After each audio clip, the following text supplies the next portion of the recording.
name's Kristen, and this is So You Want to Travel the World. You're gonna get yourself killed. You're gonna be abducted and held for ransom. If you were your brother, you'd be fine traveling alone, but you're a female. So you want to travel the world, but you don't have anyone to travel with. So it's either travel solo or travel no-go. Me? Travel alone? What? I know that for some of you out there, the idea of traveling solo is terrifying. The idea used to scare me too. But the thing is, people manage to do it all of the time. It's happening right now. In fact, the majority of travelers I meet during my adventures are solo female travelers between 18 and 25. I've traveled by myself throughout India, England, Iceland, Ghana, Paraguay, Brazil, and I've had the most amazing experiences. I don't think it's just a great idea. I believe it's necessary for every single person to do at least once in their lifetime. When you travel alone, you challenge yourself in so many ways. You make decisions based on your needs and wants, and not the needs and wants of others. If you're someone who relies on other people to make your decisions for you, traveling solo is gonna be a little bit different. When you have no one else to make your decisions for you, you learn a lot about what you don't like and what you do like. You might even surprise yourself, because we don't even realize, but a lot of what we do is based on what other people think and what other people want. If we continue to go through life this way, how are we supposed to know what we want and don't want, and therefore who we actually are? And now I present to you my safety tips for solo travelers. Pack lightly.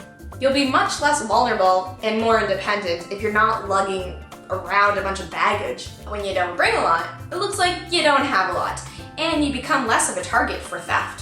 Also, if you're not carrying a lot and someone tries to start some funny business with you, it's easier to kick their ass if you're not carrying 100 pounds.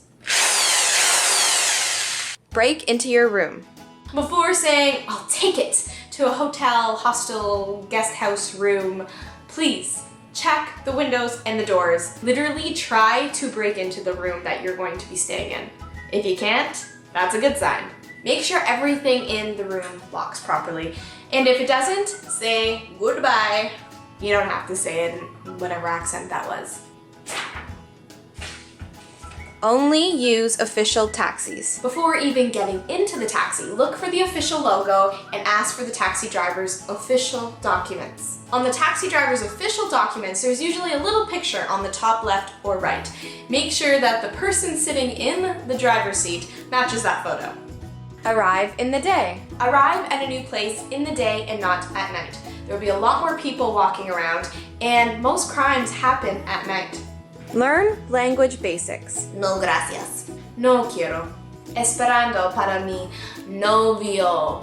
When you speak the language of the country you're in, it's not only respectful, but it shows that you've been in that country for quite a while, even if you haven't, and you're less of a target.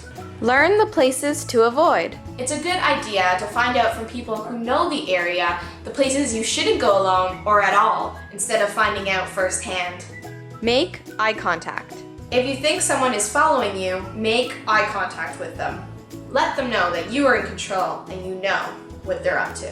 If you do feel like someone is following you, turn into the first restaurant or public place that you see.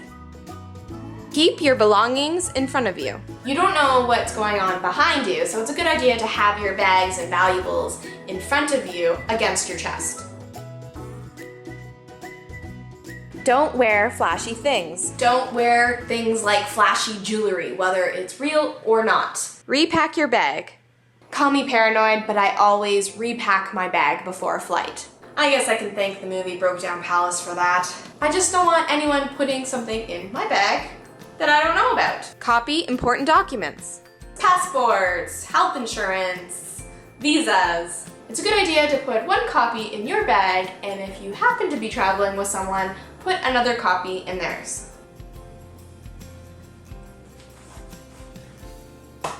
Protect your valuables. If I'm traveling overnight, I lock my bag up and chain it to my seat. If someone is looking to swipe a bag, they're less likely to fiddle with one that has a lock on it. Bring a cell phone. Get a cheap cell phone that has the ability to make calls and text. Besides using a cell phone for the obvious reasons, I would use it if maybe I felt like someone was following me down the street and I'd pretend to be talking on the phone.